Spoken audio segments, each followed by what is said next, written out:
Ready? Good evening. The manual accounting શીખવું છે તો તમારે જીએસટી પહેલાં સમજવું પડે, કારણ કે મોટાભાગના વ્યવહારોની અંદર જીએસટી આવે.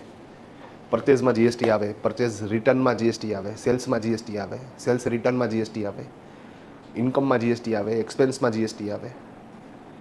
પાછું પરચેઝ છે તો એમાં આરડી પરચેઝ છે તો ફોરવર્ડ ચાર્જ મિકેનિઝમ લાગે, અને જો યુઆરડી છે તો રિવર્સ ચાર્જ મિકેનિઝમ લાગે.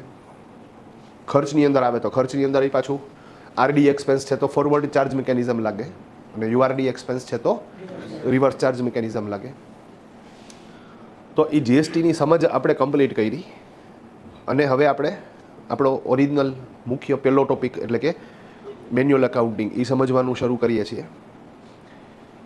તો મેન્યુઅલ અકાઉન્ટિંગમાં ટોટલ તમારે કાર્યો કરવાના થશે 7. આ ફિક્સ રાખજો. સૌથી પહેલા નંબરનું કાર્ય to collect the documents. Then after બીજું કાર્ય to pass the journal entries, આમ નોંધ લખો. ત્રીજું કાર્ય to create ledgers and posting, ખાતા બનાવો અને ખતાવણી કરો. ચોથું કાર્ય to close the account and to find closing balance, ખાતા બંધ કરો અને બાકી શોધો. પાંચમું કાર્ય પ્રિપેર ટ્રાયલ બેલેન્સ શીટ, કાચું સરવૈયું તૈયાર કરો. છઠ્ઠું કાર્ય પ્રિપેર ફાઇનલ એકાઉન્ટ્સ, વાર્ષિક હિસાબો તૈયાર કરો. અને સાતમું કાર્ય ડુ ધ એડજસ્ટમેન્ટ એન્ટ્રીઝ, હવાલાની અસર આપો. તમે આવ્યા છો કોમ્પ્યુટરાઇઝ્ડ એકાઉન્ટિંગ શીખવા, ટેલી, પણ ટેલી શીખતા પહેલાં મેન્યુઅલ અકાઉન્ટિંગ શીખવું પડે. અને મેન્યુઅલ અકાઉન્ટિંગમાં ટોટલ કાર્યો કેટલા કરવાના? 7. એ જે 7 કાર્યો છે એ 7 તબક્કા છે. મતલબ એમાં કોઈ કામ ઓછું ન થાય, વધારે ન થાય, અને આડું અવડું પણ ન થાય. પહેલું કામ થાય પછી જ બીજું કામ થાય, પહેલું બીજું કામ થાય પછી જ ત્રીજું કામ થાય. જેમ તમારે ઘરે રોટલી બનાવી છે તો રોટલી બનાવવાની એક પ્રોસેસ છે કે આપણે ઘઉં લઈ આવીએ, સાફસૂફ કરાવીએ, દળાવીએ, પછી ચારીને લોટ બાંધીએ, પછી ગોયણા કરીએ, પછી વણીએ, તોડવીએ અને ખાઈ. તો આ તબક્કાવાર પ્રોસેસ છે. એવી જ રીતે સાહેબ અકાઉન્ટિંગની પ્રક્રિયા પણ તબક્કાવાર છે. મારે સાહેબનું નામ લખવું છે તો સૌથી પહેલાં એ મને ડોક્યુમેન્ટ આપશે. તો 18 પ્રકારના ડોક્યુમેન્ટ આપણે ક્લાયન્ટ પાસેથી લેવાના થાય. પરચેઝના બિલ, સેલ્સના બિલ, એક્સપેન્સના bill, voucher, receipt, slip book, chequebook, passbook, આવા 18 ડોક્યુમેન્ટ ક્લાયન્ટ પાસેથી લેવાના. ડોક્યુમેન્ટ આવી જાય પછી એક એક ડોક્યુમેન્ટ લેતું જવાનું અને એની ચોપડામાં નોંધ કરતી જવાની. તો તમે જો ચોપડામાં નોંધ કરો છો એને આમ નોંધ કહેવાય, અકાઉન્ટની ભાષામાં એને કહેવાય આમ નોંધ. હવે એ ભેડ થઈ ગઈ તો ભેડને છૂટી પાડો, તો એ તો આમ નોંધ લખાઈ જાય પછી જ છૂટી પડે ને. તો એ ખાતા બનાવો ને ખતાવણી કરો. ધેન આફ્ટર તો કે વર્ષ પૂરું થાય ત્યાં સુધી ખતાવણી કરો. વર્ષ પતે એટલે ખાતા બંધ કરો અને બાકી શોધો. બાકીનું એક લિસ્ટ તૈયાર કરો જેને કહેવાય કાચું સરવૈયું. કાચા સરવૈયા ઉપરથી વાર્ષિક હિસાબ તૈયાર થશે. વેપાર ખાતું, નફા નુકસાન ખાતું, પાકું સરવૈયું. અને ધેન આફ્ટર હવાલાની અસર આપો, બેલેન્સ શીટ અપડેટ કરો. જે કોમર્સના વિદ્યાર્થીઓ હોય એ લોકો આ 7 કાર્યો 11મા ધોરણમાં શીખી ગયા હોય. જે નોન કોમર્સવાળા છે એને અહીંયા શીખવાના છે આજથી. ભાઈ ક્લિયર છે આખી વસ્તુ? મતલબ કે આ કાર્ય નથી આવડતા તો ચિંતા કરવાની જરૂરિયાત નથી. બીજો એક પ્રશ્ન થાય કે સાહેબ આપણે એકાઉન્ટ તો ટેલીમાં લખવું છે, તો ટેલીમાં તો ખાલી આમ નોંધ લખી નાખી તો બાકીનું કામ તો ટેલી કરી દે. તો પછી મારે 7 કાર્યો શું કામ શીખવાના? તો હવે આમાં થોડુંક અપડેટ કરી દો કે જે પેલું કામ હતું ને કયું આમ નોંધ લખવાનું, બાકીના 6 કામ કોણ કરી દેતું હતું? ટેલી. હવે સાહેબ એ આવી ગયું. તો હવે જે પેલું કામ છે ને એ કરી દે. તો તમને એમ થાય કે તમે અહીંયા શું કામ આવ્યા? તો તમે આવ્યા છો સિનિયર એકાઉન્ટિંગ માટે. ટેલી પણ હ્યુમન ટચ એટલા માટે જોશે કે સાહેબ એણે જે કામ કર્યું છે એ બધું બરોબર કર્યું છે કે નહીં. એ તો તમને આખી એકાઉન્ટિંગ પ્રોસેસ આવડતી હોય તો તમે એ નક્કી કરી શકો, અધરવાઇઝ તો નહીં. એટલે એના માટે થઈને અકાઉન્ટિંગ શીખવું એ જરૂરી છે. સિમ્પલ વસ્તુ. ડન. તો ઓકે, આપણે અહીંયા મૂળ વાત છે. સૌથી પહેલું કાર્ય કયું હતું કે two collect the document. Document collect કરો. કેટલા ડોક્યુમેન્ટ લેવાના થશે? તો કે 18.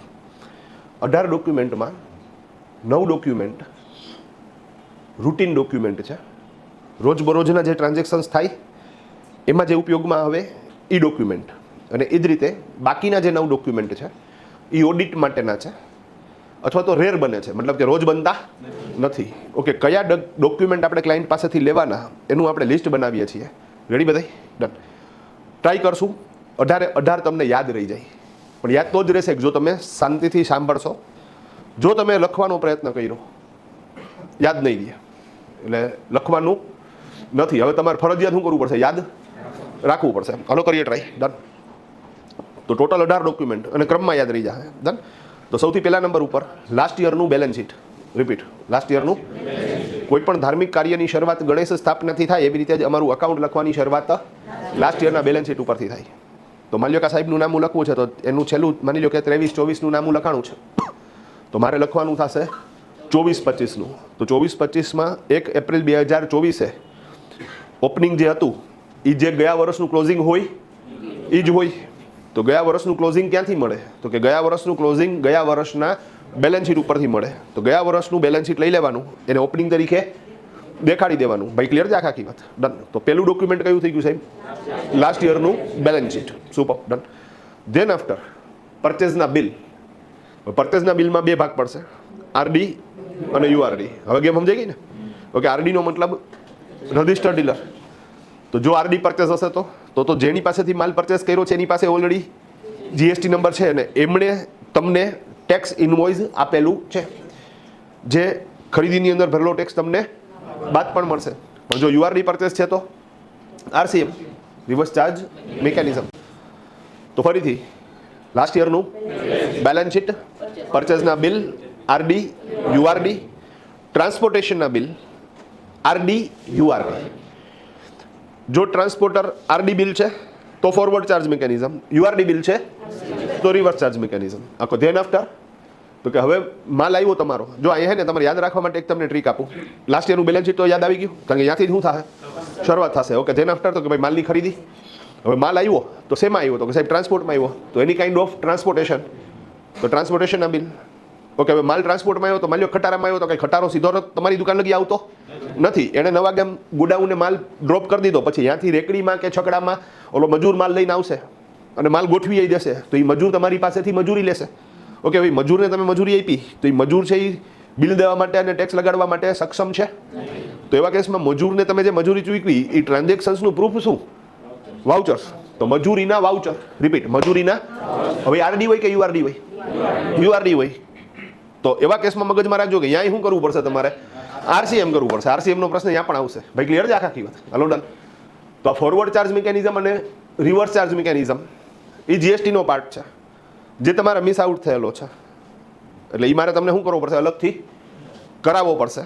અને મેન્યુઅલ અકાઉન્ટિંગથી તમે જોઈન્ટ થયા છો ફર્સ્ટ મોડ્યુલથી, બરોબર છે? રેડી. તો ઓલું ફોરવર્ડ ચાર્જ મિકેનિઝમ ને રિવર્સ ચાર્જ, તો એમાં છાતીનું પાટિયું બેહાડતા નહીં, ચિંતા નથી. ભાઈ રેડી છે? તો ઇઝી પ્રોસેસ. પણ આપણે જે મૂળ વાત આવતી હતી, રિપીટ, લાસ્ટ યરનું બેલેન્સ શીટ, પરચેસના બિલ, આરડી, યુઆરડી, ટ્રાન્સપોર્ટેશનના બિલ, આરડી, યુઆરડી, લેબરના vouchers, URD. Hello, super, done. Okay, હવે તો કે ભાઈ માલ તો પૂગી ગયો ને, હવે તો માલ શું કર્યું આપણે? વેચો. તો સેલ્સના બિલ એમાંય બે ભાગ પડશે. નહીં હળવારીઓ, ડન. સેલ્સના બિલ એમાં બે ભાગ પડશે, એક છે ટેક્સ ઇનવોઇસ અને એક છે બિલ ઓફ સપ્લાય. હવે પ્રેક્ટિકલી સાહેબ કોઈ એક જ ફોર્મમાં ટેક્સ ઇનવોઇસ અને બિલ ઓફ સપ્લાય બે ન હોય. આ ખાલી સમજણ માટે. જો પાર્ટી પાસે રેગ્યુલર જીએસટી નંબર છે તો ટેક્સ ઇનવોઇસ, અને જો પાર્ટી પાસે રેગ્યુલર જીએસટી નંબર નથી તો બિલ ઓફ સપ્લાય. ભાઈ ક્લિયર છે? ડન. તો ઇઝી પ્રોસેસ. તો રિપીટ, પાસ થઈ ગયા ને?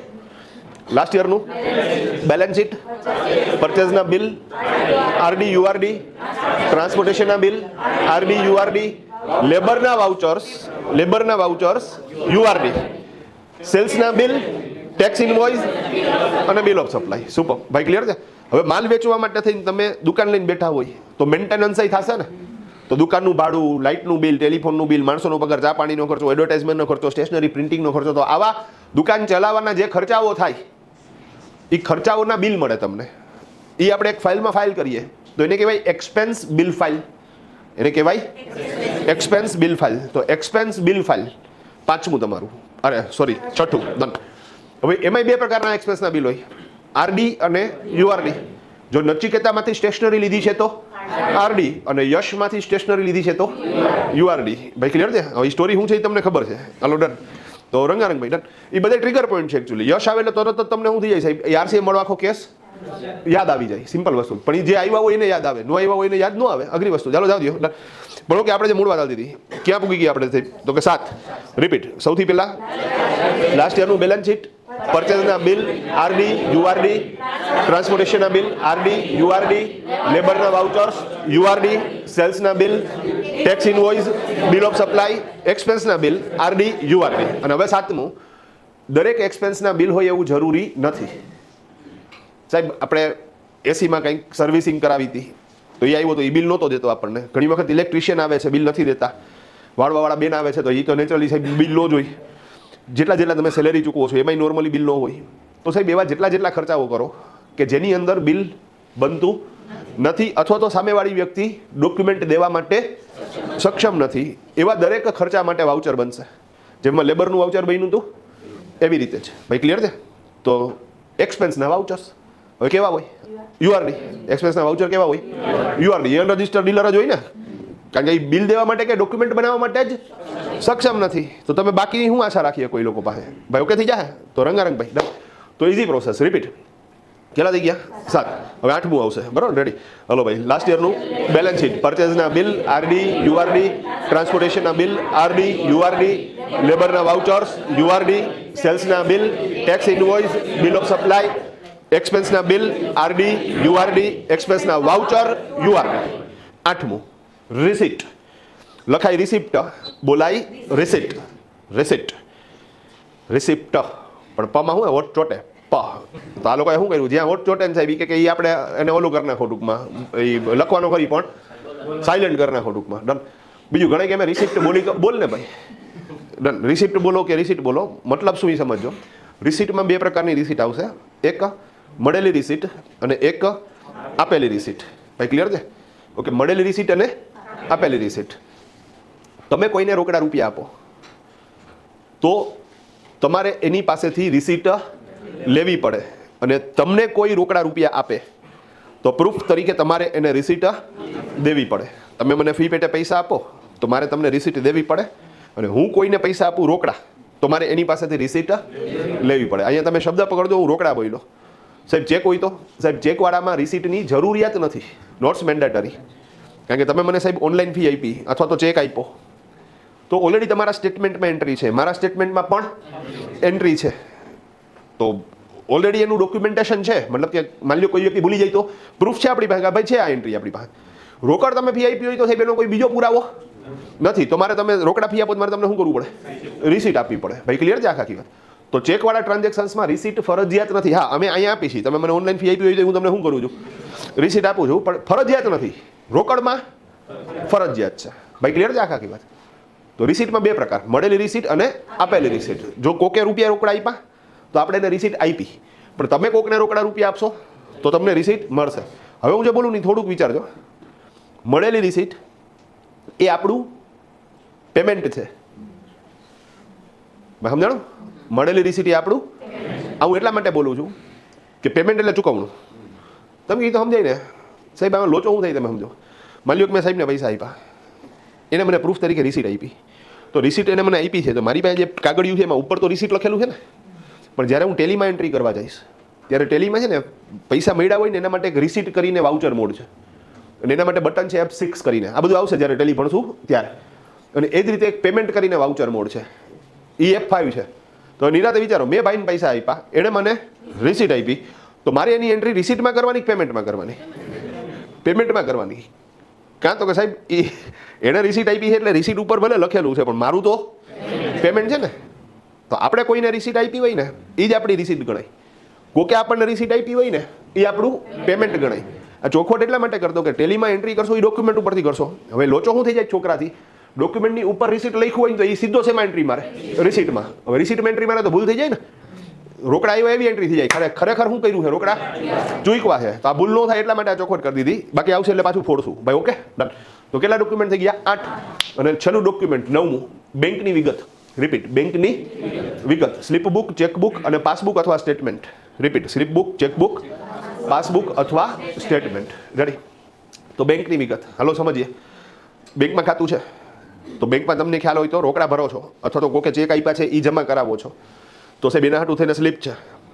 હવે મોટું કાઉન્ટર તો એ લોકો લઈ લેશે, પણ નાના કાઉન્ટરમાં તમને સિક્કો મારી દેશે. જો રોકડા ભર્યા હશે તો નકદ પ્રાપ્તિનો સિક્કો મારશે, જો ચેક ભર્યો હશે તો સેમ બેંકનો ચેક હશે તો ટ્રાન્સફરનો સિક્કો મારશે, અને જો અન્ય બેંકનો ચેક હશે તો ક્લિયરિંગનો સિક્કો મારશે.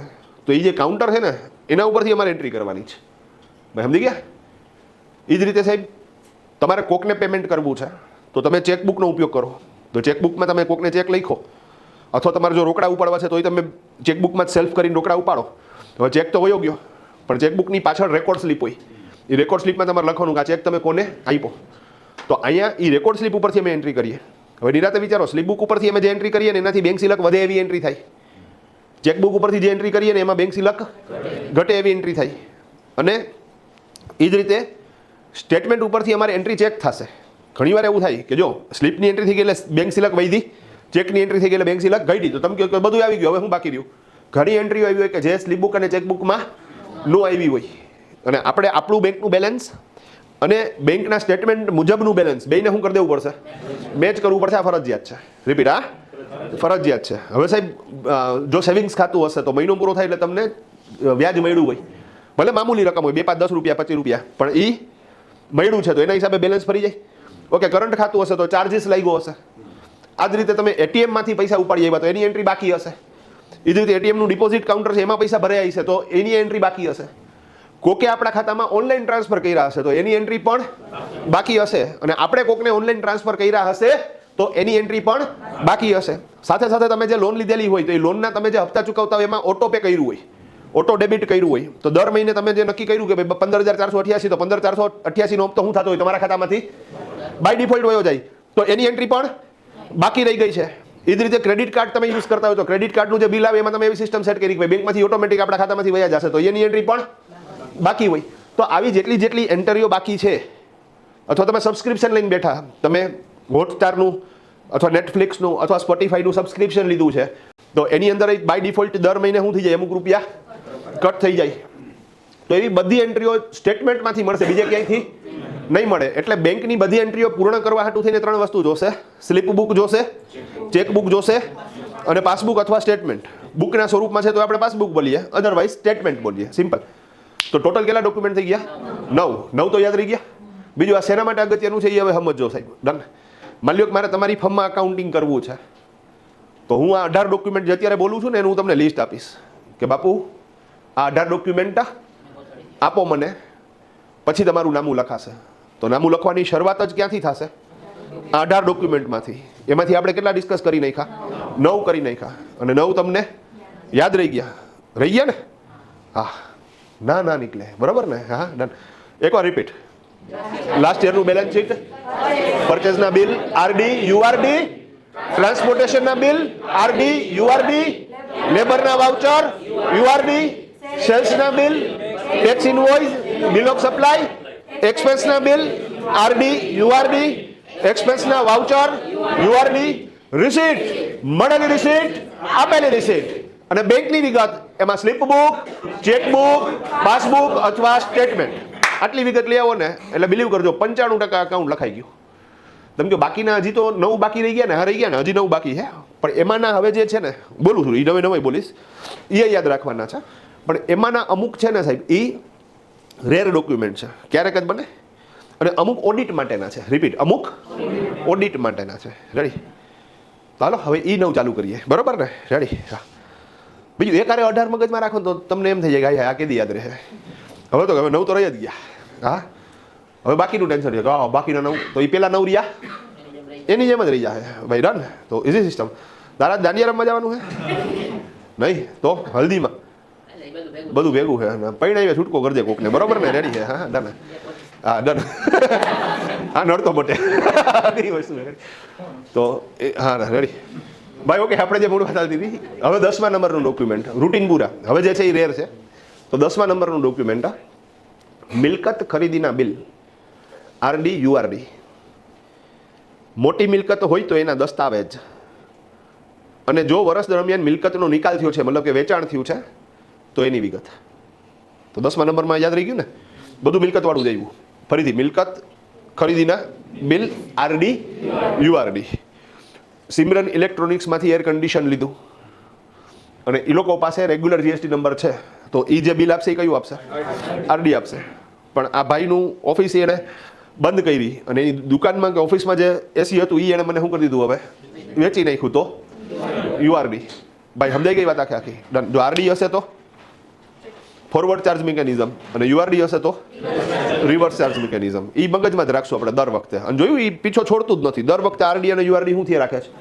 હાઈલે જ રાખે છે. સિમ્પલ વસ્તુ. હાલો ડન. તો ડન. મોટી મિલકત હોય તો એના દસ્તાવેજ, જમીન, મકાન, દુકાન, ફ્લેટ, ઓફિસ, તો અહીંયા દસ્તાવેજ માગવાનો. અને એ જ રીતે જો વર્ષ દરમિયાન કોઈ મિલકત ગઈ છે વેચાણી, તો એની વિગત, કારણ કે એ જો વેચાણની વિગત મળશે તો જ આપણે બેલેન્સ શીટમાંથી એને કાઢશું ને, નહીંતર તો એ બેલેન્સ શીટમાં ઊભી રહીએ. જ્યારે એકચ્યુઅલમાં મિલકત શું કરી નાખી છે, વેચી નાખી છે. તમારી આગળ એક્ટિવા હતું, હવે એક્ટિવા વેચીને તમે કોઈ બીજું સ્કૂટર પરચેસ કર્યું, તો એક્ટિવા તમારે બેલેન્સ શીટમાંથી શું કરવું પડશે, કાઢવું પડશે. હવે તમે કહો બીજું સ્કૂટર પરચેસ કર્યું તો એનું બિલ તો આપણે માંગ્યું જ ને, કે જે તમે મિલકત નવી લ્યો છો એનું મને શું કરો, તમે બિલ આપો. ભાઈ બીજું અહીંથી જ શરૂઆત થાય છે. જો તમે ડોક્યુમેન્ટ જ પૂરા ના માંગો તો સાહેબ તમે કમ્પ્લીટ એકાઉન્ટિંગ કેવી રીતે કરી શકો? મતલબ કે એકય ટોપિક એવો નથી કે તમે એને સ્કીપ કરી શકો કે છોડી શકો, અને છે હાવ હેલું જ, કોઈ અઘરી વસ્તુ નથી. હાલો ડન. તો 10મું પૂરું. 11મા નંબરમાં ઇન્વેસ્ટમેન્ટની વિગત. હાલો નેક્સ્ટ કયું આવ્યું? ઇન્વેસ્ટમેન્ટની વિગત. એમાં 3 રિપીટ, એમાં 3. હાલો કયા કયા? તો કે એક તો ઇન્વેસ્ટમેન્ટના સર્ટિફિકેટ. ઓકે, તમે એફડી મૂકી તો એનું સર્ટિફિકેટ હોય, નેશનલ સેવિંગ સર્ટિફિકેટ, કિસાન વિકાસ પત્રનું સર્ટિફિકેટ. તો ઘણા બધા ઇન્વેસ્ટમેન્ટ એવા છે કે ઇન્વેસ્ટમેન્ટ કરો તો તમને પ્રૂફ તરીકે સર્ટિફિકેટ મળે. હા બરોબર સાહેબ. એ જ રીતે તો કે પોસ્ટમાં પીપીએફમાં રોકાણ કર્યું હોય તો એની પાસબુક, પોસ્ટમાં પીપીએફમાં રોકાણ કર્યું હોય તો એની પાસબુક. ડન. અને એ જ રીતે શેરના ટ્રાન્ઝેક્શન્સ કરો છો અથવા તો મ્યુચ્યુઅલ ફંડના ટ્રાન્ઝેક્શન્સ કરો છો તો ડીમેટ એકાઉન્ટનું સ્ટેટમેન્ટ. હવે અહીંયા શેરના ટ્રાન્ઝેક્શન્સમાં થોડુંક વધારે ડિટેલમાં જાઓ તો એમાં પાછા 3 આવશે. એક તો શેરના ખરીદ વેચાણના બિલ, બ્રોકર એકાઉન્ટનું સ્ટેટમેન્ટ અને ડીમેટ એકાઉન્ટનું સ્ટેટમેન્ટ. તો આ બધું જે ડિસ્કસ કર્યું ખાલી કોનું હતું? ઇન્વેસ્ટમેન્ટનું. તો ઇન્વેસ્ટમેન્ટ સંબંધિત વેપારી પાસેથી આપણે કઈ કઈ વિગત લેવાની? રિપીટ. એક તો ઇન્વેસ્ટમેન્ટના સર્ટિફિકેટ, કે ભાઈ તમે ઇન્વેસ્ટમેન્ટ કર્યું છે ત્યાંથી જો તમને સર્ટિફિકેટ મળ્યો તો એની વિગત આપો. પોસ્ટમાં અને પીપીએફમાં રોકાણ કરતા હોય તો એની પાસબુક. અને એ જ રીતે જો શેરના ટ્રાન્ઝેક્શન્સ કરતા હોય તો શેરના ખરીદ વેચાણના બિલ, બ્રોકર એકાઉન્ટનું સ્ટેટમેન્ટ અને ડીમેટ એકાઉન્ટનું સ્ટેટમેન્ટ. હવે શેના માટે એ ક્લિયર કરી દઉં કે ભાઈ આ ડોક્યુમેન્ટ માંગો છો તો એની પાછળનું રીઝન શું છે, એ ડોક્યુમેન્ટ ક્યાં એપ્લાય થશે એકાઉન્ટિંગની અંદર, એ સમજાવી દઉં તમને. ભાઈ ક્લિયર છે આખી વાત? હાલો ડન. બીજી એક મજાની વસ્તુ, હમણાં આની પહેલાં હું બોલ્યો મિલકતની વિગત અને અત્યારે બોલ્યો ઇન્વેસ્ટમેન્ટની વિગત. આ બે વિગતમાં જે ચાલુ વર્ષનો ડેટા છે એ જ માગવાનો છે. અને આ બેમાં જ નહીં, 18 ડોક્યુમેન્ટમાં 1 એપ્રિલથી માંડી 31 માર્ચ સુધીનો જ ડેટા માંગવાનો છે. જૂનો ડેટા જોતો નથી, કારણ કે જો જૂનું ઇન્વેસ્ટમેન્ટ હશે તો એ પાછલા વર્ષના બેલેન્સ શીટમાં હશે, જે ઓપનિંગ તરીકે આવી જ જશે. જૂની કોઈ મિલકત હશે, ધારો કે એક્ટિવા પડ્યું તમારી પાસે, તો એ પાછલા વર્ષના બેલેન્સ શીટમાં હશે અને એ ઓટોમેટિકલી ઓપનિંગ તરીકે આવી જ જશે. તો આપણે જે ડિટેલ્સ માંગવાની છે ખાલી ચાલુ વર્ષની જ માંગવાની છે. ભાઈ સમજી ગયા? કારણ કે પાછલા વર્ષનું તો બેલેન્સ શીટ માંગી લીધું, એમાં બધો ડેટા શું થશે, કેરી ફોરવર્ડ થઈ જશે, તો ચિંતા કરવાની જરૂરિયાત નથી. That's all. ભાઈ કેમ સમજાણી આખી? તો 11 થયા ડોક્યુમેન્ટ. કેટલા? 11. એમાં 11મું ડોક્યુમેન્ટ આપણે ડિસ્કસ કરતા હતા, એ પહેલા પૂરું કરી નાખી, પછી 11 બોલી પાછા. ડન. તો 11મું હતું ઇન્વેસ્ટમેન્ટની વિગત. એમાં 3 વસ્તુ. એક તો ઇન્વેસ્ટમેન્ટના સર્ટિફિકેટ, પોસ્ટમાં પીપીએફમાં રોકાણ કર્યું હોય તો પાસબુક, અને શેર બજારમાં કે મ્યુચ્યુઅલ ફંડમાં રોકાણ કરતા હોય તો શેરના ખરીદ વેચાણના બિલ, બ્રોકર એકાઉન્ટનું સ્ટેટમેન્ટ, ડીમેટ એકાઉન્ટનું સ્ટેટમેન્ટ. હવે માની લો હું આ સાહેબનું નામ લખું છું તો ભાઈ એ શેર માર્કેટ કરે છે, અને મજાની વાત કે તમે જેનું નામ લખશો ને એમાંથી લગભગ 80% એવા છે કે જે શેર બજાર કરતા હશે. બીજું શેર બજારની 5 મિનિટ વધારે વાર એટલા માટે લઉં છું કારણ કે સાહેબ એનું શેર બજારિયાનું એકાઉન્ટ લખવું ને એ થોડુંક ચેલેન્જિંગ છે. મતલબ કે બધાને એ ટપા પડતા નથી, છે કાંઈ નહીં એની અંદર, પણ એનું બિલ હાથમાં આવે ને તો સાહેબ છાતીનું પાટી બેસી જાય, એને સમજાય જ નહીં કે આ શું થયું. રોજ રમતો હોય ને નહીં સમજાતું હોય. તમે સમજી ગયા વસ્તુ ખાલી? હા. તો શેરનું બિલ થોડુંક કેવું છે, વિચિત્ર છે. માની લો કે આ સાહેબ છે એ પોતે શેર માર્કેટ કરે છે તો એ કેવી રીતે થાય ને એ ખાલી તમને એક્સપ્લેન કરું. હવે એમણે કોઈ એક બ્રોકર રાખ્યો હોય, માની લો કે આ ભાઈ છે એમના બ્રોકર છે, બરાબર? તો એની એક આઈડી હોય ટૂંકમાં, તો એ રોજ જાય ટૂંકમાં, સવારના 9 વાગે ને શેર માર્કેટ ચાલુ થવાનો જે ટાઈમ હોય એ ટાઈમે અહીંયા પહોંચી જાય ઓફિસે. પછી ભાઈ કોમ્પ્યુટર ચાલુ કરીને બેઠા હોય, પછી વાતચીત ચાલુ કરે ટૂંકમાં, અને એ જે ગ્લોબલ પોલિટિક્સની વાતચીત ચાલુ થાય કે શું લાગે છે કે ઈરાન ઉપર હુમલો થયો હોય કે તો માર્કેટમાં, તો કે ભાઈ ના આજે તો એ કે ક્રૂડના ભાવ શું થવાના છે, વધવાના છે ને, આ શેરના ભાવ ઘટવાના છે ને, TCSના ભાવ ઘટશે ને, ટૂંકમાં તું જો ને માંધાતાઓ બેઠા હોય ઓફિસની અંદર. હા રેડી. તો ઇઝી પ્રોસેસ છે. એમાંય માર્કેટ જેવું ખુલે એટલે કે ભાઈ એક કામ કરો, રિલાયન્સ પેટ્રોલિયમ લ્યો એ કે, હા એટલે એ લઈએ, પછી કે હવે HCL લ્યો એટલે એ લઈએ, પછી કે હવે આ રિલાયન્સ વેચી નાખો ને હવે TCL લ્યો ને, ટૂંકમાં આવી રીતે એ હાંજ પડે શું કરે તો કે 20 સોદા પાડે. રિપીટ, કેટલા? 20 માની લ્યો. ડન. લીધા અને વેચ્યા ને, તો સમજી ગયા? ડન. હવે એ જે એણે 20 સોદા કર્યા એની અંદર અમુક ટ્રાન્ઝેક્શન્સ એવા છે કે જેમાં એણે શેર પરચેસ કર્યા છે, અમુક ટ્રાન્ઝેક્શન્સ એવા છે કે જેમાં એણે શેર વેચ્યા છે. હવે એણે જે પાછા શેર વેચ્યા છે એમાં અમુક શેર એવા છે કે જે આજે જ લીધા હતા અને આજે જ વેચ્યા, તો એને પાછા અમે અમારી શેર બજારની ભાષામાં બોલીએ ઇન્ટ્રાડે ટ્રાન્ઝેક્શન્સ. અને અમુક શેર એવા હતા કે જે સાહેબ જૂના લીધેલા હતા એ વેચ્યા, તો એ ડિલિવરી બેઝ થયું. તો અહીંયા મજાની વાત એ કે સાહેબ એમણે જે 20 ટ્રાન્ઝેક્શન્સ કર્યા તો એ 20 ટ્રાન્ઝેક્શન્સના અલગ અલગ બિલ ન મળે, તો સાહેબ નંબર ઓફ બિલ કેવા થઈ જાય, બહુ વધી જાય. ડન. તો અહીંયા દિવસ પૂરો થાય ને, માની લો 3 વાગે 4 વાગે શેર માર્કેટ પતી ગયું, તો બ્રોકર છે ને એમનું એક જ બિલ આપે, રિપીટ, એ એક જ બિલ આપે. હવે એ આડું હોય, આમ આડું બિલ હોય, લેન્ડસ્કેપ બિલ હોય, આમ પોર્ટ્રેટ ઊભું બિલ ન હોય.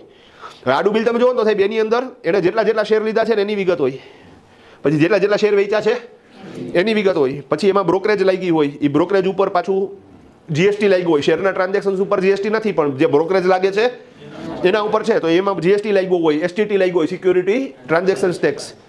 તો આ બધું જ એડ થાય ને પછી એક ફાઇનલ ફિગર આવે. એ ફાઇનલ ફિગરમાં એવું લખેલું હોય કે ભાઈ ડ્યુ ટુ યુ, અથવા એવું લખ્યું હોય કે ડ્યુ ટુ અસ, મતલબ કે કાં તો અમારે તમારી પાસેથી પૈસા લેવાના છે ને કાં તો અમારે તમને પૈસા. મોટા ભાગના શેર બજાર એક જ ફિગર જોવે કે ભાઈ હું લખ્યું છે અને લેવાના છે કે દેવાના, બાકી સાહેબ અંદર કોઈ વાતતું જ નથી. હા, પણ ઓકે, અહીંયા મૂળ વાત, આ એક બિલ આવ્યું. હવે અહીંયા માની લો બીજે દિવસે આ ભાઈ ગયા તો એનું પાછું એક બિલ આવ્યું. તો આવી રીતે આખા વર્ષમાં ભાઈએ 40 વખત આવી રીતે અહીંયા ટ્રાન્ઝેક્શન કર્યા, સોદા કર્યા છે. તો મારી પાસે કેટલા બિલ આવ્યા?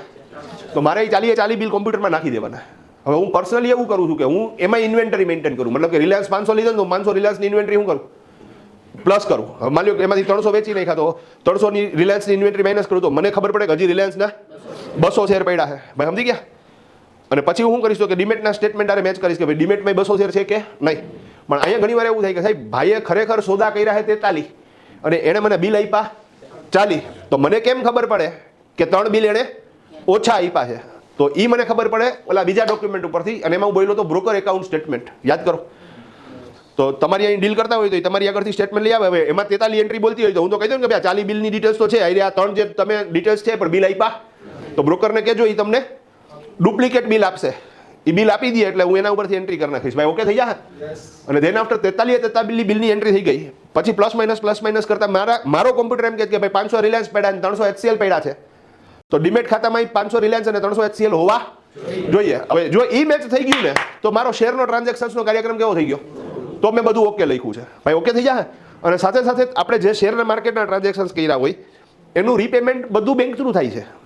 અને એ બેંકની એન્ટ્રી તમે જો અહીંયા અત્યારે કેમ ન લીધી? અત્યારે એટલા ન લીધું કે હમણાં 9 નંબરમાં આપણે બેંકનું સ્ટેટમેન્ટ લઈ લીધું ને, તો બેંકની એન્ટ્રી તો ઓલરેડી આપણે શું કરી નાખી છે, કરી જ નાખી છે. અને બાકીના આજુબાજુના ટ્રાન્ઝેક્શન્સ કમ્પ્લીટ કરી નાખ્યા, તો બધું ઓકે, ક્યાંય વાંધો નથી. ભાઈ આટલું ક્લિયર?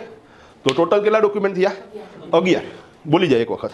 લાસ્ટ યરનું બેલેન્સ શીટ, પરચેઝના બિલ આરડી યુઆરડી, ટ્રાન્સપોર્ટેશનના બિલ આરડી યુઆરડી, લેબરના વાઉચર્સ યુઆરડી, સેલ્સના bill, tax invoice, bill of supply, એક્સપેન્સના બિલ આરડી યુઆરડી, એક્સપેન્સના વાઉચર્સ યુઆરડી, રિસીટ, મળેલી રિસીટ, આપેલી રિસીટ, બેંકની વિગત, સ્લીપબુક, ચેકબુક, પાસબુક અથવા સ્ટેટમેન્ટ, મિલકત ખરીદીના બિલ આરડી યુઆરડી, મોટી મિલકત હોય તો એના દસ્તાવેજ, અને ઇન્વેસ્ટમેન્ટ, જો મિલકત ગઈ છે તો વેચાણની વિગત. પછી 11 નંબરનો ડેટા, અને એની અંદર ઓકે કેટલા વાગ્યા? હાલો રેડી ભાઈ ઓકે. ધેન આફ્ટર ક્યાં હતા આપણે? ઇન્વેસ્ટમેન્ટની વિગત. અને ઇન્વેસ્ટમેન્ટનો જે ડેટા છે એમાં આપણે વાત થઈ કે ભાઈ ઇન્વેસ્ટમેન્ટના સર્ટિફિકેટ, પોસ્ટમાં પીપીએફમાં રોકાણ કર્યું હોય તો પાસબુક, શેર બજારના ટ્રાન્ઝેક્શન્સ હોય તો શેરના ખરીદ વેચાણના બિલ, બ્રોકરનું સ્ટેટમેન્ટ, ડિમેટનું સ્ટેટમેન્ટ. આટલું ક્લિયર? નેક્સ્ટ. અને બીજું સાહેબ આનું એક છે ને લિસ્ટ બનાવી રખાય. આ યાદ ન રખાય એકચ્યુઅલી, પણ આ યાદ રહી જાય. આ યાદ રખાય નહીં પણ આ યાદ રહી જાય. તમને એમ થાય 18 ડોક્યુમેન્ટ, હા સાહેબ હેલું છે. મેં અગાઉ કીધું તમને પાણીપુરી બનાવો હો ઘરે તો એમાં 18 કરતાં વધારે વસ્તુ જોઈ છે. તમે સમજી ગયા ને વસ્તુ આખી? તો આમાં તો ખાલી 18 ડોક્યુમેન્ટ બધા માટે, મતલબ એક પેઢીનું એકાઉન્ટ લખો તો એ જ 18 ડોક્યુમેન્ટ, અને બીજી પેઢીનું એકાઉન્ટ લખો તો એ જ 18 ડોક્યુમેન્ટ. આ વર્ષે એ જ 18 ને આવતા વર્ષે એ જ 18. તો આનાથી હેલું શું હોય? જો આ અઘરું લાગે તો મતલબ જ નથી તમારા, ભાઈ બરોબર છે. રેડી, ઘણા કાર્યો છે માર્કેટમાં, ટેન્શન લેવાની જરૂરિયાત નથી, પણ આ હેલું છે. અને આપણને ફાયદો શું થાય ખબર તમને? એક તો હેલું છે, બીજું માર્કેટમાં એવું છે લોકોને કે આઘરું છે, તો આમાં વેલ્યુ થાય. જ્યારે ખરેખર થાવી ન જોઈ. હા આવું હેલું કામ છે, આમાં શું વેલ્યુ? પણ લોકોને એવું લાગે કે આ કામ કેવું છે, એ અઘરું, એટલે વેલ્યુ કરે છે. હાલો જવા દો. પણ ઓકે, આપણે જે મૂળ વાત હાલે છે, હા આવું જ બીજું છે. કહ્યું હતું કે એઆઈ જે હવે અમે ચાલુ કરવાના છે. હા હું ચાલુ કરું છું? હા હેલું એ નહીં ચાલુ કરવાનું. હા અઘરું કામ તું કે મને સાઈન થીટા કોસથી મારે કરવું જ નથી યાર. ડર હે રેડી. મારી છાતીનું પાટિયું બેહાડું, તારી છાતીનું પાટિયું બેહાડું. ન આવડે એમાં અમુક છોકરો પાછો સુસાઇડ કરે તો નામ આપણું જણાવતો જાય કે સાહેબ હરખું શીખાડ્યું નહીં. હા ડન. હા તો એટલે અઘરું થઈ જાય. પછી જોવું પડે નીચે કોણ હાલી જાય અઘરી સિસ્ટમ છે. હા એ મરવાનું ન હોય તો કોકને હું કરતો જાય ઉડાડતો જાય વ્યવસ્થિત રીતે. હા ડન. તું તો કરતો નહીં ખેલ વ્યવસ્થિત. હા રેડી હે ને તો ઇઝી હે. પણ ઓકે આપણે જે મૂળ વાત આવતી હતી હા અહીંયા શું થયું હતું કે ભાઈ ખબર નહીં અચાનક ક્યાંકથી મિસાઇલ આવી કે રેડી હે દાદા આ પાછો ઊભો થઈને વયો ગયો દાંડિયા રમતો રમતા. હા તો કે આપણે જે મૂળ વાત આવતી હતી હા ક્યાં પહોંચી ગયા આપણે જો ભૂલી જવું પડે હેલું આપણે ટોટલ ડોક્યુમેન્ટ છે 11 અને 12મું ડોક્યુમેન્ટ આવ્યા. હાલો 12મું ડોક્યુમેન્ટ બોલું છું. Party account statement. હા પાર્ટી એટલે ઓલી પાર્ટી નહીં જોઈ ને તો પાર્ટી એકાઉન્ટ સ્ટેટમેન્ટ શું છે એ સમજો. માની લો કે હું સાહેબ પાસેથી માલ પરચેસ કરું છું. એ ગોંડલ રહે છે. મેં એમની પાસે આખા વર્ષ દરમિયાન 3 વખત માલ લીધો. એમની ફર્મનું નામ છે એબીસી એન્ટરપ્રાઇઝ. તો એબીસીમાંથી આપણે કેટલી વખત માલ લીધો? 3 વખત. 50,000, 50,000 અને 1 લાખ. પછી મેં આખા વર્ષ દરમિયાન 2 વખત 50,000 રૂપિયાના ચેક મોકલેલા છે અને 2 વખત 10,000 રૂપિયા મેં રોકડા મોકલેલા છે. તો 2 લાખનો હિસાબ થતો હતો. 1,20,000નો હિસાબ અપાઈ ગયો. હજુ મારે કેટલા દેવાના છે? 80,000 દેવાના છે. આવું મારો ચોપડો બોલે છે. મેં આખા વર્ષનું નામું લખ્યું ને તો ભાઈનું ખાતું એવું બોલે કે ભાઈ મારે સાહેબને કેટલા રૂપિયા દેવાના છે? 80,000 રૂપિયા. હવે જેમ મારે તમને 80,000 દેવાના છે તો એમ એને ચોપડો લખ્યો હોય છે. એના ચોપડામાં મારું ખાતું હોય છે અને એ એવું કહે કે ભાઈ મારે ધર્મેશભાઈ પાસેથી 80,000 રૂપિયા લેવાના છે. હાલો ડન.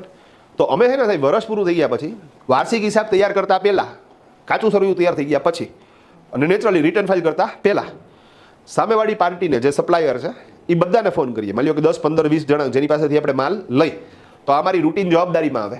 તો અમે બધાને ફોન કરશું. પણ આ કાચું સરયું પર થઈ ગયા પછી તો મેં એબીસીમાં ફોન કર્યો. મેં સાહેબ એકાઉન્ટિંગ મને કે ધર્મેશભાઈ બસ ફાઇનલાઇઝ કરવાનું બાકી બધું પતી ગયું છે. અને અમે જ્યાં પહોંચ્યા ત્યાં યાદ પહોંચ્યા છે. મેં કીધું જરાક મારું ખાતું જોવો તો શું કહે છે. એટલે એને જોયું. મને કે ધર્મેશભાઈ 80,000 રૂપિયા મારે લેવાના નીકળે છે. તો હું એમ કહું છું કે 80,000 દેવાના છે. એ એમ કહે છે કે 80,000 લેવાના. તો ડેટા શું થઈ ગયો મારો?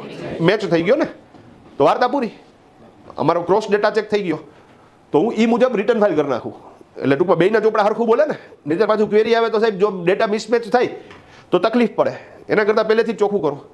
પણ માલ્યો કે મને ફોનમાં એમ કીધું કે ભાઈ ધર્મેશભાઈ મારે તમારી પાસેથી 90,000 લેવાના નીકળે છે. કેટલા? 90,000. હવે મારો ચોપડો એમ કહે છે કે 80,000. એનો ચોપડો એમ કહે છે કે 90,000. તો અહીંયા અમે ઝઘડો નહીં કરીએ. ભાઈ એકાઉન્ટિંગ છે. આ હ્યુમન એરર હોય કા મારા એકાઉન્ટન્ટની બોલો કા એના એકાઉન્ટન્ટની બોલો. અમારે ઝઘડો થોડો કરાય. અમારે ક્રોસ ચેક કરવું છે અને ચેક એટલે જ કરવું હતું કે ભૂલ હોય તો પકડાઈ જાય. તો હું સાહેબને કહીશ કે ભાઈ સાહેબ મારા મતે તો 80,000 થાય છે. મને કે ધર્મેશભાઈ મારા મતે તો 90,000 થાય છે. મેં કીધું કામ કરો તમારા ચોપડેથી મારા ખાતાની નકલ મને કુરિયર કરી દો અથવા ફોટો પાડીને વોટ્સઅપમાં મોકલી દો અથવા ઈમેલ કરી દો. પહેલાં તો કુરિયર જ આવતું પણ હવે આ બધા ઓપ્શન્સ ચાલુ થઈ ગયા. ભાઈ ડન. મને કે ઓકે. મેં કીધું ચેક કરીને પછી તમને કહું છું. અને એને રસ છે મને ડેટા દેવામાં. કારણ કે એને પૈસા લેવાના જ મારી પાસેથી 80,000 કે 90,000 પણ એને મારી પાસેથી લેવાના. તો જ્યારે હિસાબ આપશે પછી હું ચોખ્ખું કરીશ ચેક કરીશ અને પછી પૈસા આપીશ ને. ત્યાં લગી હું થોડો પેમેન્ટ કરીશ. તો એને આમાં રસ છે. તો એ મને સ્ટેટમેન્ટ મોકલશે. પછી એનું સ્ટેટમેન્ટ આવ્યું ને તો સાહેબ એના સ્ટેટમેન્ટમાં એન્ટ્રી જે બોલતી હોય ને એ સેલ્સ તરીકે બોલતી હોય. તો મારામાં પરચેસ બોલતી હોય. હા અમે ક્રોસ જ થાય ને.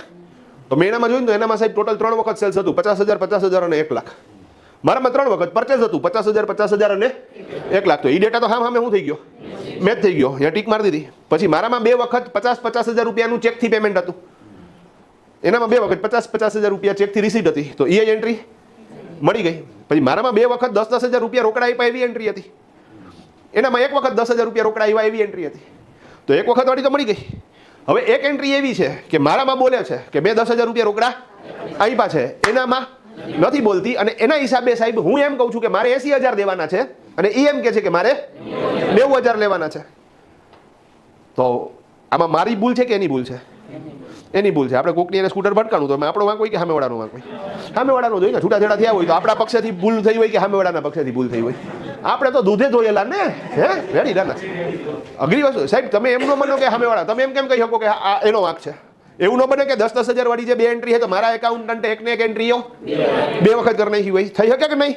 તો મન મોટું રાખો સાહેબ. તમે સમજી ગયા? હા ડન. સામેવાળા ઉપર ઢોળો તમે. અઘરી સિસ્ટમ છે તો એ વ્યાજબી નથી. હા ડન. પણ અગેન આ ગેમ સમજાડી તો રંગારંગ. ઓકે. હવે અહીંયા સાહેબ હું એ ક્લિયર કરી દઉં કે 10,000 વાળી એન્ટ્રીમાં ભૂલ છે એ ખબર પડે. મારી ભૂલ છે કે એની ભૂલ છે એ ન ખબર પડે. નિરાતે વિચારો, એ નો ખબર પડે. બની શકે કે મારા એકાઉન્ટન્ટે પેમેન્ટ એક વખત કર્યું છે પણ એની એન્ટ્રી કેટલી વખત કરી નાખી, થઈ શકે. અને એવું બને કે એના એકાઉન્ટન્ટે એક એન્ટ્રી નથી કરી, તો હવે મારે આ વાત પકડવી છે કે એકચ્યુઅલી કોની ભૂલ છે. તો એના હાટું થઈને મારે શું કરવું પડશે? રિસીટ લેવી પડશે. સાહેબ આવું ક્યારેય પણ થાય, જે માની લો કે તમે ડેટા મેચ કરો છો એ મિસમેચ થાય, તો તમારે છે ને એક વસ્તુ વિચારવાની, કઈ હું તમને પકડાવી દઉં, આનાથી બધા પ્રોબ્લેમ સોર્ટ આઉટ. ડન. તમારે એ પકડવાનું કે જો આ ટ્રાન્ઝેક્શન થયું હોય તો એની પાછળ ડોક્યુમેન્ટ કયું બન્યું હોય, કારણ કે ડોક્યુમેન્ટ નહોતો, અત્યારે લેક્ચર હાલે છે, તો આમાં કયું ડોક્યુમેન્ટ બન્યું હોય? તો કે સાહેબ મેં એને રોકડા આપ્યા હોય તો એને મને શું કર્યું હોય? હવે જો મારી પાસે 2 રિસીટ નીકળે 10-10 હજારની તો હું સાચો, જો મારી પાસે 1 રિસીટ નીકળે તો એ સાચા. તો હવે રિસીટ પકડો, તરત છોકરાને કીધું ભાઈ મળેલી રિસીટની ફાઇલ લેતો આવું. હવે મળેલી રિસીટની ફાઇલ લઈ આવ્યો, 2 રિસીટ નીકળી, 10,000 આપણે સાચા, બેયના ફોટા પાડીને એને શું કરી દીધું, મોકલી દીધું. પછી મેં ભાઈને ફોન કર્યો, મને કે ના ના ધર્મેશભાઈ 80,000 બરોબર છે, કે મારી મિસ્ટેક હતી. મેં કીધું હું લોચો થઈ ગયો, મને કે ધર્મેશ સૂચકની બદલે ધર્મેશ રાઠોડમાં જમા લેવાઈ ગયા. આવું બને, આ કોમન વસ્તુ છે, આ હ્યુમન એરર છે. અને આટલું થઈને તમારે મોટું સ્વરૂપ દેવાની જરૂરિયાત, અને એટલે ધંધાની અંદર પુરુષો છે. તમે સમજી ગયા વસ્તુ આખી. બાકી તો સાહેબ જે ધબધબાટી બોલાવે નાની એવી વાતમાં અગ્રી સિસ્ટમ છે. હા ડન. તો અઘરું છે ભાઈ. ડન. હાલો જવા દો ભાઈ. ડન. હા અમારે ઘણા છે એવા ઘરાક ટૂંકમાં કે જે ભાઈ એ હાડીનો ધંધો કરતા હોય, હવે હાંજ પડ્યા થાય એની હાલત શું થઈ ગઈ હોય, તમે સમજો વસ્તુ આખી. હા આપણે ઘરે એક બૈરું નથી સંભાળાતું, તમે સમજો વાતને. હા અને સવારથી રાત લગી શું કરવાનું? હા એ અરે બાપુ એ આવે ને એટલે અલગ અલગ વસ્તુઓ કઢાવે. ડન. આ તો કે નથી ગમતું, આ તો કે નથી, હાડીઓનો થપ્પો કરાવે. અને એ કેના હાટો આવી હોય તો કે સાહેબ બસ આવવાને 15 મિનિટની વાર હોય, તો એ 15 મિનિટમાં શું કરી નાખે તો કે હાડીઓનો થપ્પો કરાવે. અને પછી ટાઈમ જેવો થઈ જાય ને એટલે એ ભેગી ઊભી થઈ અને ના એ કિચ કરીને વહી જાય. અઘરી સિસ્ટમ છે. હા ડન. એ રીઝન નો કહે કે શું કામ ને ન ગઈ મુઈ. હા ડન. અને બીજું ત્યાં પાછું તમારે ભૂલે ચૂકે બોલાતું નથી કે આ તમે ટાઈમ પાસ કરવા આવ્યા હતા, એસીમાં બેહવા આવ્યા હતા, થમ્સઅપ પીવા આવ્યા હતા, આ તો એકચ્યુઅલી તો તમે બસની જ રાહ જોતા હતા, તો લેવું નહોતું તો હું આવ્યા ને એવું ન બોલાય. જો એવું બોલી ગયા તો ધંધો ન થાય.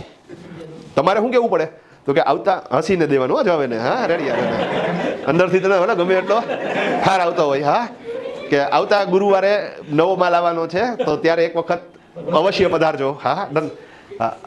દાંત જ કાઢવાનો. હવે સાહેબ હાંજ પડે કેવો થઈ ગયો ગાંડા જેવો, તું સમજ વસ્તુ આખી. રેડી. તો અઘરું છે, એમાં કંઈ ખોટું નથી. હા ચાલો જવા દો ભાઈ. ડન. પણ કે આપણે અમારે સાહેબ અમારે એક મિત્ર છે ટૂંકમાં, તો એ હાડીની દુકાનમાં કામ કરે. હા અને એની માસ્ટરી થઈ, એને 40-50 હજાર રૂપિયાનો પગાર આપે સેલ્સમેન તરીકે. હવે એમાં ઓલી બેન એવું બોલી જાય ને કે બેનો પાલવ કેવો લાગશે, હજી તો બોલે એ ભેગો તો ફટ કરતો સાહેબ હાડી પહેરી દો. ડન. હા રેડી. એ લે મેં કીધું ડન. હા રેડી. હા અને પાલવ ખોલીને શું કરે, દેખાડે. હા ડન. બીજી ત્રીજી સાહેબ બોલીને છેલ્લે શરમ આવી જાય કે ભાઈ ટૂંકમાં આને 10 હાડી પહેરીને દેખાડી. ટૂંકમાં મતલબ કે એકાદી તો શું કરવી પડશે. અને બહુ કુલ નેચર, મતલબ કે કોઈ દિવસ ગરમી નહીં પકડવાની. અને એના તો એને શું થાય, સેલ્સમેનશીપના પૈસા મળે છે સાહેબ. ઇઝી તો હોય છે માસ્ટરી લોકોની. બીજું એની સ્પીડ તમે જુઓ સાહેબ, આપણને એમ થઈ જાય કે ના એના પ્રોફેશન પ્રત્યે ઈમાનદાર છે. મેં ઘણા એવા ડૉક્ટર જોયા કે જે હાંજ પડે આખું વકીલા વાંચે છે. તમે સમજી ગયા. હા બોલો હાવ નવરો તો હોય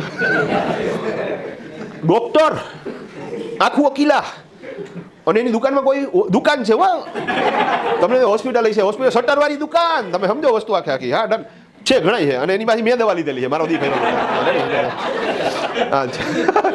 મને ઓલી સ્ટીરોડ આપી બાપુ 3 દી લગી તો સાહેબ મારે જે ચક્કા જામ રહ્યું વ્યવસ્થિત રીતે. હા ફૂલ એનર્જી. હું મારા ડૉક્ટરને કહેવા ગયો, મેં કીધું કે ભાઈ દવા આના જેવી હોય. મેં કીધું હા 72 કલાક નહીં 96 કલાક જાગ્યો સાહેબ, તમે સમજો વસ્તુ આખી આખી. હા અને એનર્જી તું મેં જોવો વ્યવસ્થિત રીતે. તમને એમ થાય ના ના યાર દોડે જ રાખીને ભાઈ જ રાખી વ્યવસ્થિત રીતે. મને કે સ્ટીરોઇડ આપી દીધી તને. એ કે ઇન્જેક્શન માર્યું. મેં કીધું હા. મને કે દુખ્યું તું. મેં કીધું બહુ દુખ્યું હતું. ઓમ કે દુખે. મેં ના ઓમ કોઈ દી દુખતું નથી. મને કે સ્ટીરોઇડ કે જોઈ. મેં કીધું ના ના આપણે જોતી જ નથી. અઘરું. હાલો જવા દો ભાઈ. ડન. પણ ઓકે આપણે જે મૂળ વાત હાલતી હતી. હા દાંડિયા રમવા હોય તો તારે શું કરવાનું, સ્ટીરોઇડ લઈ લેવાની. ડન. રેડી. તો ઇઝી. હાલો ઓકે ભાઈ. પણ ઓકે આપણે જે હા પછી તો સાહેબ ઓલા બેન્ડ વાળા થાકી જાય. તમે સમજો વસ્તુ આખી આખી. હા ઝૂલણ મોરલી વાગી રાજાના કુંવર. તો ઇઝી છે. હા મન મોર બની ધનગાટ કરે. હે ને રેડી. આજે કરજો ખેલ બધા, વિડીયો મોકલજો મને. હા રેડી. પણ ઓકે આપણે જે મૂળ વાત આવતી હતી. હા ક્યાં હતા જો ભૂલી જવું પાછો. પતી ગયું ને ભાઈ. ડન. તો તમે જે મને ઓલું સ્ટેટમેન્ટ મોકલાવ્યું ને, ભાઈએ મને નો મોકલાવ્યું સ્ટેટમેન્ટ, એને કહેવાય પાર્ટી એકાઉન્ટ સ્ટેટમેન્ટ. રિપીટ, એને શું કહેવાય? Party account statement. Okay party account statement normally ક્યારે માંગવાનું તો કે ફોનમાં પહેલા બેલેન્સ પૂછવાનું. જો બેનું બેલેન્સ સરખું આવતું હોય તો પછી પાર્ટી એકાઉન્ટ સ્ટેટમેન્ટ, એટલે કે એના ચોપડેથી આપણા ખાતાની નકલ માંગવાની જરૂરિયાત નથી. બેલેન્સ મિસમેચ થાય છે તો મંગાવી અને ચેક કરી લ્યો અને જે બાજુ ભૂલ હોય એ સુધારી અને સાહેબ ફાઇનલ ક્લોઝિંગ સુધારેલું હોવું જોઈએ અને પછી જ તમારું રિટર્ન ફાઇલ થશે. ત્યાં લગી રિટર્ન ફાઇલ કરવાનું નથી, નહીતર થર્ડ પાર્ટી યારે તમારો ડેટા મિસમેચ થાય અને એના હિસાબે ભવિષ્યની અંદર ઇન્કમ ટેક્સની ક્વેરી આવવાના પૂરેપૂરા ચાન્સીસ છે. તો થર્ડ પાર્ટી યારે તમારો ડેટા ચેક કરવા તમારે પાર્ટી એકાઉન્ટ સ્ટેટમેન્ટ મંગાવવું પડે. Okay, then after next document ready. ઉઘરાણી બુક, રિપીટ, ઉઘરાણી બુક શું છે સમજાવું. જેમ મારા કસ્ટમર છે અરે સપ્લાયર છે જેની યારે હું મારો ડેટા શું કરું છું, મેચ કરું છું, એવી રીતે મારે મારા કસ્ટમરના ડેટા સાથે મારો ડેટા મેચ કરવો પડે ને. અને બીજી એક વસ્તુ મગજમાં રાખજો કે થર્ડ પાર્ટીમાં 99% થર્ડ પાર્ટી છે, યા બે જ છે. રિપીટ હો, કેટલા ટકા સાહેબ? 99%. કાં તમારો સપ્લાયર છે અને કાં તમારો કસ્ટમર છે. સિમ્પલ. કારણ કે તમારું મેઇન બિઝનેસ છે, બિઝનેસમાં કાં તો તમે ખરીદી કરો છો કાં તો તમે વેચાણ કરો છો. તો મોટા ભાગનું 99% થર્ડ પાર્ટી કોણ છે? બે જ છે. હવે સપ્લાયર જે છે એમાં તો એનો ડેટા મેચ કરવા હાટું થઈને ફોન કરવાનો અને જો ડેટા મિસમેચ થાય છે તો પાર્ટી એકાઉન્ટ સ્ટેટમેન્ટ મંગાવવાનું. પણ અહીંયા કસ્ટમરને અમે ફોન કરીને પૂછી નો કે શું હિસાબ છે, ભૂંડા લાગી અમે. મળ્યો કે અમારો કસ્ટમર છે તો હું એને ફોન કરીને પૂછું કે જો તો ભાઈ વરસ પૂછી મારે તારી પાસેથી કેટલા લેવાના પૂછાય અને પૂછું તો એ શું જવાબ આપે? હું દઈએ જવાબ? આપણે તો આપી દીધા. હું દઈ દઈશ તું હજી ના ના હો તું સમજવા. અરે દઈ દીધા એમ કે હે તું સમજ વસ્તુ આખે આખી. શું કીધું કે આપણે તો દઈ દીધા હે. હા ડન. મારે ક્યાં તમને દેવાના હે એ લે ડન હે રડિયા. એમનું કે તો આપી દઈશ નહીં તો હલવાઈ જઈશ તું તને. પણ એ તો માર્કેટમાં જાય છે એટલે સમજી જઈશ તું. અઘરી સિસ્ટમ છે પણ ઓકે. અહીંયા મૂળ વાત આવતી હતી ભાઈ સામેવાળો એમ જ કહેવાનો કે આપી દીધા છે. તો સાહેબ એ આપણને હિસાબ નથી દેતો. દેશી ભાષામાં તમે જો સમજી શકો તો તમારો કરિયાણાની દુકાનવાળો તમને ન પૂછે કે ભાઈ મહિનો દિવસ પૂરો થઈ ગયો પછી હવે મારે તમારી પાસે કેટલા લેવાના, અને જો પૂછે તો એના જેવો મૂર્ખ કોઈ નહીં. તો આવા કેસમાં શું કરવું પડે? તો કે આવા કેસની અંદર આપણે જે વેપારીનું નામું લખતા હોય એ વેપારીને એમાં રસ છે ને, કારણ કે એ બધી જગ્યાએથી પૈસા શું થવાના છે? આવવાના છે. નિરાતે વિચારો સાહેબ, બિઝનેસમાં આ એક જ એવી જગ્યા છે ઉઘરાણી, મતલબ કે માલ વેચો ને એ પૈસા લેવાના છે. આ એક જ એવી જગ્યા જ્યાંથી રૂપિયા શું થાય છે. બાકી બધી જગ્યાએ રૂપિયા જાય જ છે. માલ પરચેસ કરશો તો રૂપિયા ગયા ટ્રાન્સપોર્ટેશનના, રૂપિયા ગયા લેબરના, રૂપિયા ગયા ખર્ચાના, રૂપિયા ગયા તમે જે કંઈ કરો છો, લાઇટનું બિલ, ટેલિફોનનું બિલ, માણસોનો પગાર, ચા પાણીનો ખર્ચો, એડવર્ટાઇઝમેન્ટનો ખર્ચો, દરેક જગ્યાએ રૂપિયા જાય છે. પણ માલનું વેચાણ કરો ત્યારે ગ્રાહક પાસેથી રૂપિયા આવે. તો ગ્રાહક પાસેથી રૂપિયા આવે તો એમાં એને રસ છે વેપારીને. તો વેપારીએ શું કર્યું? એક બુક રાખી હોય, એને એ લોકોએ નામ આપ્યું છે ઉઘરાણી બુક. એ ઉઘરાણી બુક માટે થઈને અકાઉન્ટન્ટ ઉપર ડિપેન્ડેડ નો રહે. એ ઉઘરાણી બુક પોતે જ શું કરે? મેન્ટેન કરે. માલ વેચે તો જો ઉધારે વેચ્યો હોય તો ઉઘરાણી બુકમાં એન્ટ્રી થાય. રોકડેથી માલ વેચ્યો હોય તો ઉઘરાણી બુકમાં એન્ટ્રી ન થાય. તો અહીંયા બે એમ ભાગ પડી ગયા હોય બે ટૂંકમાં. માલ વેચો તો તારીખ લખે, બિલ નંબર લખે, એમાઉન્ટ લખે. પાછો માલ ઉધારે વેચો, તારીખ લખે, બિલ નંબર લખે, એમાઉન્ટ લખે. પાછો માલ ઉધારે વેચો, તારીખ લખે, બિલ નંબર લખે, એમાઉન્ટ લખે. માલ રોકડેથી વેચો તો એન્ટ્રી નહીં કરે. હવે સામેવાળો જો રોકડા આપી ગયો તો સામેની બાજુ તારીખ લખે, રિસિપ્ટ નંબર લખે, એમાઉન્ટ લખે. સામેવાળો ચેક આપી ગયો તો તારીખ લખે, ચેક નંબર લખે, એમાઉન્ટ લખે. અને સામેવાળો માલ પાછો આપી ગયો તો તારીખ લખે, સીએન નંબર લખે. કારણ કે સેલ્સ રિટર્નમાં આપણે કયું ડોક્યુમેન્ટ બને? Credit not. જાગડ આવશે હમણાં ડન. અને એમાઉન્ટ લખે. હવે અહીંયા ટોટલ થયો 10 લાખ રૂપિયાનો. મતલબ કે 10 લાખનો માલ ઉધારે વેચ્યો. અમે આટલા રોકડા આવ્યા, આટલા ચેક આવ્યા, આટલો માલ પાછો આવ્યો, એ થયા 9,80,000. તો એનો મતલબ કે હજી 20,000 લેવાના છે. તો જે આપણા ક્લાયન્ટે ઉઘરાણી બુક તૈયાર કરી હોય એને કહેવાનું કે કામ કરો તમે ઉઘરાણી બુક લઈને બેહો અને હું મારો કોમ્પ્યુટરમાં એકાઉન્ટ ઓપન કરીશ. તો અમે એક એક ક્લાયન્ટનું નામ નાખતા જવું. હવે માની લો 500 ક્લાયન્ટ છે તો 500 નો એક એકનો ડેટા લેતા જાય. પહેલો એબીસી એન્ટરપ્રાઇઝને, XYZ એન્ટરપ્રાઇઝને, ફલાણું ઢીકણું. હવે એ હું ઓપન કરીશ ને કોમ્પ્યુટરમાં એટલે સાહેબ ઉઘરાણી બુકમાં એનું પેજ ખોલશે અને હું કહીશ કે ભાઈ કે શું છે ફાઇનલ બેલેન્સ. મને કે 1 લાખ લેવાના છે અને મારામાં 1 લાખ લેવાના છે તો ડન. પણ જો મિસમેચ થાય છે તો અમે એ ચેક કરશું કે મેં જે એકાઉન્ટ લખ્યું છે સોફ્ટવેરમાં એમાં ક્યાંક ભૂલ છે કે એણે જે ઉઘરાણી બુક બનાવી છે એમાં ક્યાંક ભૂલ છે. જેમાં ભૂલ હશે એમાં સુધારી લેશું અને એ રીતે અમે 500 ગ્રાહકનો ડેટા શું કરી નાખશું સાહેબ? કમ્પ્લીટ કરી નાખશું. ઘણીવાર એવું થાય સાહેબ કે આખો આ પ્રોસેસ કરવામાં અમારે 4-5 દિવસ જાય. મતલબ કે 4-5 દિવસ લગી અમે ખાલી ને ખાલી અમારા કસ્ટમરનો ડેટા જ મેચ કરીએ છીએ. ભાઈ સમજાણી વાત આખી. અને એ વસ્તુ કરવામાં વેપારીને પણ ઇન્ટરેસ્ટ છે કારણ કે ત્યાંથી શું થવાનું છે? ઉઘરાણી થવાની છે. અને આપણે એવી આશા, એટલે વેપારીને એક કામ પવન હોય કે ભાઈ ના હું એને ફિગર આપું તો સાચો જોવો જોઈએ. મતલબ મારી માર્કેટમાં છાપ કેવી રહી? સાચી રહી. ભાઈ આનો હિસાબ કેવો હોય છે? પાકો હોય છે. એણે કીધું કે 80,000 એટલે 80,000 હોય જ ભાઈ. આપણી ભૂલ હોય એની ન હોય. એવી એક છાપ ઊભી કરવી છે તો એ એમને એમ ન થાય. તમારે આ થર્ડ પાર્ટી યારે ડેટા શું કરવું પડે? ચેક કરવો પડે, બધું ઓકે કરવું પડે, પછી માર્કેટમાં નીકળો તો છાપ બને. અમુકની તો એવી ભૂંડી છાપ હોય સાહેબ, એ કે 80,000 એ કે ખોટાડીનો જ છે ભાઈ, એને ક્યાં નામું લખતા આવડે છે. તો અમુકની ઊંધી છાપ હોય છે, અમુકની પોઝિટિવ છાપ હોય છે. અને જેની પોઝિટિવ છાપ હોય છે ને સાહેબ એ પછી ગમે એ વાત કરે ને લોકો એને છે ને સાહેબ એક્સેપ્ટ કરે. તો અકાઉન્ટિંગ છે ને થોડુંક એક્સેપ્ટન્સ વાળું છે. એની બધી વાત લોકો શું કરશે, માનશે.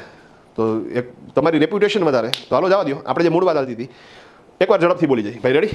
હાલો, સૌથી પહેલાં લાસ્ટ યરનું બેલેન્સ શીટ, પરચેસના બિલ આરડી યુઆરડી, ટ્રાન્સપોર્ટેશનના બિલ આરડી યુઆરડી, લેબરના વાઉચર યુઆરડી, સેલ્સના bill, tax invoice, bill of supply, એક્સપેન્સના બિલ આરડી યુઆરડી, એક્સપેન્સના વાઉચર્સ યુઆરડી, રિસિપ્ટ, મળેલી રિસિપ્ટ, આપેલી રિસિપ્ટ અને બેંકની વિગત, સ્લીપબુક, ચેકબુક, પાસબુક અથવા સ્ટેટમેન્ટ.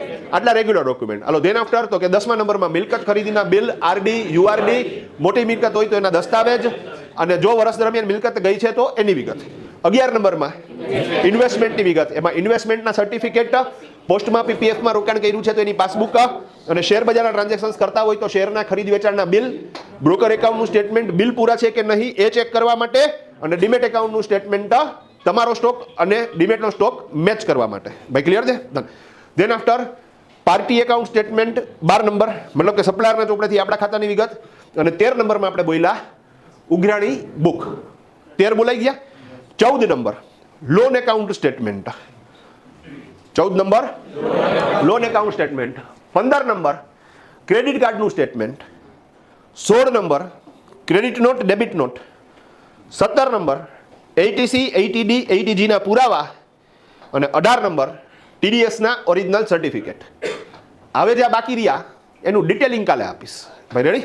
તો અત્યારે અટકાવીએ તકલીફ.